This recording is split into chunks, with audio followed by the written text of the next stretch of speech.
এখন শীতকাল চলে এসছে, এখন বিছানা গরম হবে না, বিছানা গরম হলে কম্বল হবে না, কম্বল গরম হলে পা গরম হবে না, পা গরম হলে শুশু পেয়ে যাবে, এই করতে করতে সকাল হয়ে যাবে। এতে শীতকাল, আমাকে উঠতে হবে দেখে আমি চেপে রাখি, যখন দেখি যে আর পারা যাচ্ছে না তখন উঠি। স্নান করার জন্য গরম জল বানালাম, এবার ওটাকে ব্যালেন্স করার জন্য ঠান্ডা জল মেশালাম, ওমা দেখি ঠান্ডা হয়ে গেল, আবার আরেকটু গরম জল মেশালাম, দেখি গরম হয়ে গেছে, আর একটু ঠান্ডা জল মেশালাম, দেখি ঠান্ডা হয়ে গেছে। এই সাইকেল চলতেই থাকে। ভাই ঠান্ডা আর কত নিচে নামবে?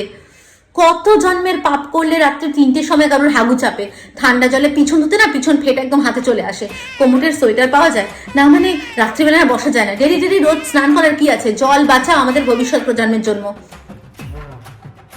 গা তবুও গরম জল দিয়ে ধোয়া যায়, শ্যাম্পু তো গরম জল দিয়ে করা যায় না, ঘিলু জমে একদম আইসক্রিম হয়ে যায়। শ্যাম্পু করার দিন বিশ্বাস করে আমার আত্মা বেরিয়ে নিম্নচাপের মধ্যে দাঁড়িয়ে গিয়ে বসে থাকে। লিটারালি প্রত্যেকবার শীতেলে আমার মনে হয় গরমকালটাই ভালো ছিল। শীত আসার সাথে সাথে গলা খুসখুস, গলা ব্যথা, এক সাইডে নখ আমার কাজ করে না, পুরো ব্লক হয়ে যায়, ওয়ান ওয়ে সিস্টেম হয়ে যায়। আমি শুয়ে আছি গ্রাউন্ড ফ্লোরে, আমার মাথা 4 তলায়, এতগুলো বালিশ দিয়েও আমার নাক কাজ করে না, নাক বন্ধ অবস্থা। আমি ভাবতে থাকি যখন নাক খোলা ছিল দিনটা কত ভালো ছিল, কম্বল গায়ে দিলে গরম লাগে, কম্বল শরীরে ঠান্ডা লাগে। মানে বাড়ির লোকের কি সমস্যা বলো তো? গরমকালে ঘুমোর থেকে ওঠানোর জন্য ফ্যান অফ করে দেয়, এখন ঘুমের থেকে ওঠানোর জন্য কম্বল সরিয়ে নেয়। What the Farakka.